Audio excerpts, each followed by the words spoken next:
The official stopped him before he even reached the starting line. "Sir, this event is for modern, modified tractors." One of them tapped the hood of his machine. "This isn't competition. It's scrap." The drivers nearby laughed. New tractors stood shining under the sun. Fresh paint, upgraded engines, sponsors on the sides. His tractor looked tired. Old metal. Worn tires. No sponsors. No shine. He stepped closer. "Just give me one lap," he said quietly. The head official folded his arms. "You don't have the equipment." They were right about one thing. He didn't have the money. He had tried everything. He had exactly $500. Not enough for upgrades. Not enough for a new engine. Not enough to belong here. So they waved him off the track. The crowd turned their attention back to the favorites. He didn't argue. He didn't beg. He climbed back into his old tractor, started the engine, and drove away from the arena. But before exiting the gate, he stopped.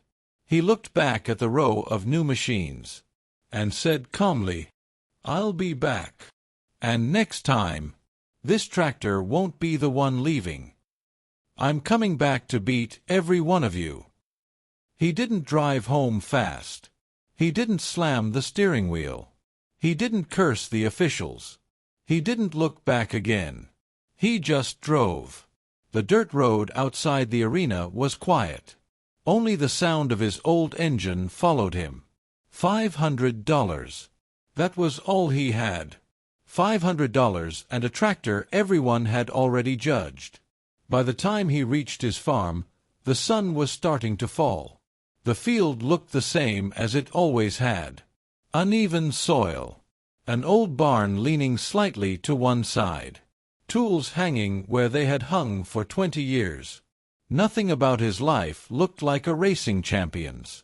He parked the tractor inside the shed, turned off the engine, and sat there for a long moment in silence. They weren't wrong. The tractor was old. The engine was weak. The suspension wasn't built for high-speed dirt turns. But they were wrong about one thing. It wasn't finished. He climbed down slowly and opened the hood. The engine stared back at him like it had given everything it had. "You're not done," he said quietly. That night, he didn't eat much. He didn't turn on the television. He didn't call anyone to complain. He pulled out a notebook. He started writing numbers. Torque. RPM limits. Gear ratios. Weight distribution. He had raced before. Not professionally. But enough to know one truth. Speed isn't always power. Sometimes it's balance. $500. He divided it in his head. $200 for internal parts. $100 for machining. $100 for reinforced mounts. The rest for risk. The next morning, he drove 40 miles to a scrapyard. Not for junk.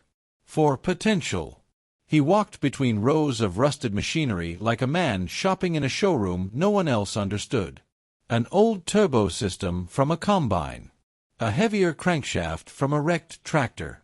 A fuel injection assembly no one had touched in years.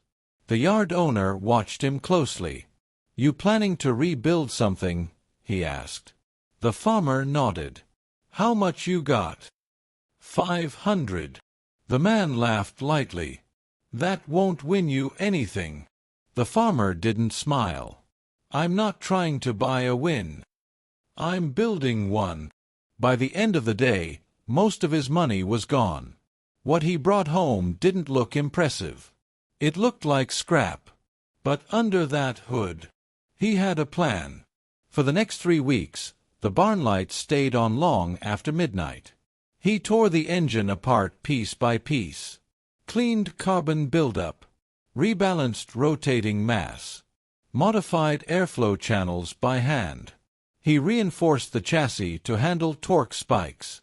Adjusted weight distribution for tighter cornering. Lowered the center of gravity. He didn't make it louder. He made it smarter. Word spread quietly in town. He's still working on that thing. Waste of time. You can't compete with money. He heard it. He ignored it. Because he wasn't trying to compete with money. He was competing with understanding. By the fourth week, the tractor didn't look very different. Same faded paint. Same worn body. Same old frame. But inside, it wasn't the same machine. He tested it one early morning on an empty dirt field. When he pushed the throttle forward, the response wasn't tired. It was sharp, controlled, hungry. He didn't smile. He just nodded once. Then he parked it. The county race was in 10 days. He hadn't registered yet. He hadn't told anyone he was coming back. But he would. And this time, he wouldn't be asking for a lap. He registered 2 days before the race. No announcement. No speech. No explanation. Just a name on the list. When the lineup sheet went up near the arena gate, a few drivers noticed it. He's back. With that same tractor. The officials noticed too. One of them squinted at the entry form. He rebuilt it. With what money? Race day arrived hot and loud. Engines roared in warm-up laps. Shiny green tractors gleamed under the sun. Sponsors' banners flapped along the fence. And then he rolled in. Same faded paint. Same worn body. But the engine didn't sound the same. It wasn't loud. It was steady. Tighter. Controlled. A few people laughed again, out of habit more than confidence. One official stepped forward. "You sure about this?" he asked. The farmer nodded. "You said it needed to compete." "It does now." They let him line up. This time, no one stopped him. The flagman raised his arm. For tractors idled beside him, all new, all upgraded, all expensive. The green flag dropped.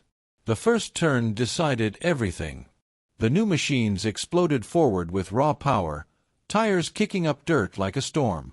He didn't floor it. He held it steady. Through the straight, he stayed behind. Through the first corner, something changed. His tractor didn't slide wide. It hugged the inside. Balanced. Tight. While the others fought their own horsepower, he carried momentum. By the second lap, one of the favorites oversteered and lost position. The crowd noticed. By the third lap, his engine tone stayed consistent while another tractor began to strain.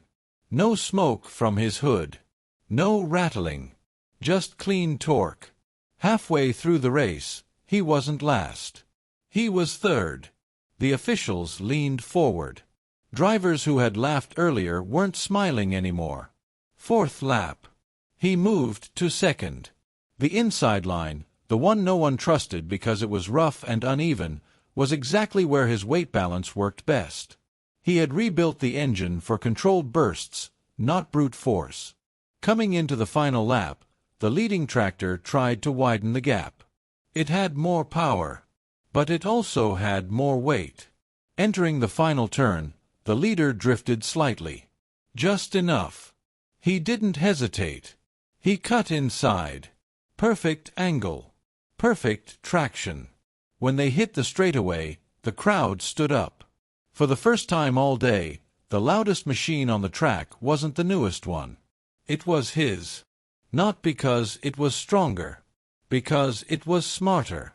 The finish line banner flashed past. Dust filled the air. For a second, nobody was sure. Then the scoreboard updated. He had won. Silence came before the noise. The same people who had watched him leave weeks ago now stared at the tractor they called scrap. He didn't celebrate wildly. He didn't wave. He just slowed the machine, turned it off, and stepped down. One of the officials approached him. "What did you do to it?" he asked quietly. The farmer wiped dust from the hood. "Nothing expensive," he said. just fixed what mattered. Another driver stepped closer. You rebuilt the engine? He nodded. With $500? Yes. The official looked at the tractor again. You said you'd be back. He met their eyes calmly. I said next time this tractor wouldn't be the one leaving. He climbed back into the seat, started the engine once more, and drove off the track, not as the man who was removed, but as the man who returned and won. The tractor still looked old, still had faded paint, still had worn metal, but no one called it scrap anymore, because that day, under the sun and in front of everyone, the oldest machine on the track was the only one still running perfectly at the end, and the farmer who had $500 had just beaten every machine money could buy. Winning the race wasn't the loudest moment. The silence afterward was. No one moved for a few seconds. The same men who had laughed 3 weeks earlier were now standing still. Not angry, not impressed, confused. One of the younger drivers walked around the tractor slowly. It's the same body, he said. It looks the same. The farmer wiped dirt from the front grille. It is the same, but it doesn't run the same. He didn't explain further, because some lessons aren't technical. They're personal. By the end of the evening, people were asking questions. How did you do it? Who helped you? What shop rebuilt it? He answered each one the same way. No shop. No sponsor. No new parts. Just time. That answer frustrated people, because time isn't something you can buy. The head official walked up before the trophy presentation. We misjudged you, he admitted. The farmer shook his head. No, he said calmly. You judged what you saw. The official looked at the faded paint again. And we were wrong. The farmer didn't smile. Maybe, he said, but the engine was never what you thought it was. That night, he didn't stay long. He didn't celebrate at the diner. He didn't post photos. He didn't brag. He drove back down the same dirt road he had left weeks earlier. Only this time, he didn't stop at the gate, because there was nothing left to prove. But something had changed. The next week, 2 drivers came to his farm, not to laugh, to ask. They stood awkwardly near his barn. You mind taking a look at ours? He did. Not for money, not for attention, because he understood something most racers didn't. The goal wasn't to win once. It was to understand why you could. Word spread beyond the county. An old tractor. $500. Engine rebuilt by hand. Beat modern machines. It sounded like a story. But it wasn't a miracle. It was math. Balance. Airflow. Weight. Timing. He hadn't made it faster by adding power. He made it faster by removing waste. And that lesson hit harder than the trophy. Months later, when the next season started, no one questioned his registration. No one stopped him at the line. The officials simply nodded. Because respect doesn't arrive loudly. It arrives earned. At the final race of the season, a brand-new sponsored tractor pulled up beside him. Bright paint. New upgrades. Professional tuning. The driver looked at him and asked quietly, You change anything this time? The farmer looked ahead at the dirt track. No. Why not? He rested his hand on the steering wheel. Because now they're trying to copy me. The green flag dropped again. This time, no one laughed. Not because he was guaranteed to win, but because everyone knew one thing. The tractor they once called scrap was no longer underestimated, and neither was the man driving it. The second season felt different. Not because he had more money, He didn't. Not because he had sponsors. He refused them. It felt different because no one laughed anymore. And strangely, that almost bothered him. He hadn't built that tractor to become famous. He built it because they told him he couldn't compete. Now they were studying him. Before races, drivers would crouch near his machine, pretending to check their own tires while glancing at his suspension. Some tried copying his weight balance. Some tried adjusting airflow the way rumors said he had. But none of them had done the work the way he had. They were chasing the result. He had rebuilt the foundation. One afternoon, a reporter from a small regional paper showed up at his farm. "Is it true you rebuilt that engine with $500? He didn't like interviews, but he didn't avoid them either. "Yes." "How?" He wiped grease from his hands. "I stopped trying to make it powerful." The reporter frowned. "That's the whole point of racing." He shook his head. "No. The point is control." That article ran 2 weeks later. The headline wasn't dramatic. It simply said, "Old tractor, new thinking." After that, something unexpected happened. It wasn't sponsors calling. It wasn't corporations offering contracts. It was young farmers. One showed up on a Tuesday afternoon, maybe 25 years old. Frustrated. "They told me to upgrade," the young man said. "Told me I'd never win without buying new." The farmer listened quietly. Then he opened his barn. Inside, nothing looked modern. Old tools. Used parts. A tractor that still looked ordinary. "Most people try to buy speed," he said. "They forget to understand it." He handed the young man a wrench. "Start by taking it apart." Over the next few months, more people came. Not for autographs. For knowledge. His barn turned into something else. Not a shop. Not a business. A place where machines were understood instead of replaced. The racing world noticed. Not with applause. With silence. The big-name drivers stopped mocking older tractors entirely. Because now, whenever they saw faded paint at the starting line, they weren't sure what was under the hood. At the final race of that year, the same official who had once tried to remove him approached before the lineup. "Funny thing," the official said. "We almost made a mistake banning older machines." The farmer didn't look up. "You didn't ban them," he replied. "You just didn't understand them." The official nodded slowly. "You changed that." He didn't respond. He climbed into the seat. The engine turned over smoothly. No drama. No roar. Just confidence. When the green flag dropped, he didn't win by a wide margin. He didn't need to. He finished strong.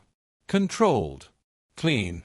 And when he stepped down from the tractor, a few of the younger drivers walked up. Not to challenge him. To shake his hand. Because what they finally understood was this. It was never about beating new machines. It was about refusing to be told you didn't belong. The tractor still looked old. Still had worn paint. Still carried the marks of its past. But now, when it rolled onto the track, no one called it scrap. They called it dangerous. And the man who once drove away from the gate with $500 was now the reason every new machine had to work harder. Because sometimes, the most powerful upgrade isn't money, it's patience. And that was something he had more of than anyone else on that track. The call came on a Wednesday evening. He was in the barn, adjusting a belt tensioner on a neighbor's tractor, when his old phone buzzed in his pocket. He let it ring twice before answering. "Yeah." A polished voice came through the line. "This is Dalton Briggs, director of the State Championship Series." He didn't respond right away. He had heard of the State Series. Big sponsors. Bigger tracks. Prize money that could replace a farm in one weekend. We'd like to extend an invitation, Dalton continued. There's been interest in your machine. He looked at his tractor parked inside the barn. Still faded. Still ordinary from the outside. Interest? He asked. You've changed the conversation, Dalton said. And we think it's time to see what that tractor can do on a bigger track. He knew what that meant. More cameras. More money. More pressure. And more people waiting for him to fail. When's the race? He asked. 3 weeks. He ended the call and stood in silence for a moment. 3 weeks. He hadn't built the tractor for trophies. He built it because they told him he didn't belong. But now, it wasn't just about him. It was about every old machine people had dismissed. That night, he didn't tear the engine apart. He didn't add new parts. He checked what he already had. Tightened bolts. Cleaned injectors. Recalibrated fuel timing. He wasn't chasing more speed. He was protecting balance. Word spread fast. The $500 tractor is going state. Some laughed. Some warned him. State tracks are different, one driver told him. They're faster. Rougher. You'll need more horsepower. He just nodded. Because he had heard that before. Race day at the state championship was louder than anything he'd seen. Bright lights. Crowds filling grandstands. Professional crews in matching uniforms. And then there was him. No crew. No trailer full of backup engines. Just one tractor on a simple flatbed. When he rolled onto the track for inspection, a few drivers stared. One leaned toward another. That's the one. Looks smaller than I expected. An official walked around his machine carefully. Same build? He asked. Yes. No upgrades. He shook his head. The official looked puzzled. You're confident. I'm prepared, he replied. The starting lineup felt different this time. These machines weren't just new. They were engineered for dominance. Sponsors stamped across the hoods. Engines tuned by professionals. The announcer's voice echoed across the stadium. And in Lane 4, the independent entry from Cedar County, the rebuilt classic that shocked the local circuit. The crowd reacted with curiosity. Not laughter. Curiosity was better. The green flag dropped. The first lap was chaos. State-level drivers didn't hesitate. They pushed hard immediately. He didn't. He watched. Measured. On the second lap, one machine bounced too wide off the corner. Another struggled for traction on the inner dirt patch. He stayed controlled. By lap 3, he had moved into fourth. By lap 4, he could hear the strain in 2 engines ahead of him. High horsepower demanded high punishment. His engine didn't scream. It hummed. On the final lap, the leader tried to break away. But in the last corner, weight shifted wrong. Too much throttle. Too much drift. He cut the inside again. Same technique. Same balance. When they crossed the finish line, the scoreboard lit up. Second place. He didn't win. But he beat machines worth 10 times his entire farm. The stadium stood. Not because he dominated, but because he proved something bigger. After the race, Dalton Briggs approached him personally. You didn't even upgrade, Dalton said, shaking his head in disbelief. No. You planning to? He looked at his tractor quietly. No. Dalton smiled slightly. You know you just forced every team here to rethink their setup. He shrugged. I didn't force anything. They just saw what's possible. That night, as he loaded the tractor back onto the trailer, a young mechanic from one of the top teams walked over. Can I ask you something? Go ahead. What's the most important part you upgraded? He looked at the mechanic for a long second. The part that listens. The mechanic blinked. The engine. The driver. He climbed into his truck and pulled away. He hadn't won the state championship, but he had done something louder. He had taken $500 and an old machine, and made the biggest teams in the state question everything they thought they knew. And that was worth more than any trophy. He didn't bring home the biggest trophy from the state championship. He brought home something heavier. Respect. The next morning, his farm looked exactly the same. The barn still leaned. The gravel still crunched under his boots. The tractor still had faded paint. But the phone didn't stop ringing. Drivers. Mechanics. Even a few sponsors. We'd like to put our logo on your hood. We can fund a full upgrade package. We can build you a brand new engine. He listened to every offer, and declined every one. I'm not trying to build a brand, he told them. I'm building understanding. That answer confused most people. Because in racing, success usually means one thing: upgrade everything. But he had already proven something different. Power without balance loses control. Money without discipline loses direction. A week later, something unexpected happened. The race committee announced a rule adjustment. Older tractors could now compete in a separate technical class. Modified or not. Weight and balance regulations were rewritten. Engine tuning guidelines were revised. Not because of complaints. Because of proof. He hadn't just won a race. He had changed the rulebook. Back at the county track where it all started, the same official who once stopped him stood beside the entry gate again. But this time, when an old machine rolled in, the official didn't block the path. He inspected it carefully, then nodded. Line up. The crowd felt different too. When a faded tractor entered the arena, nobody laughed. They watched. Because now they understood something. Old didn't mean weak. Scrap didn't mean slow. Cheap didn't mean incapable.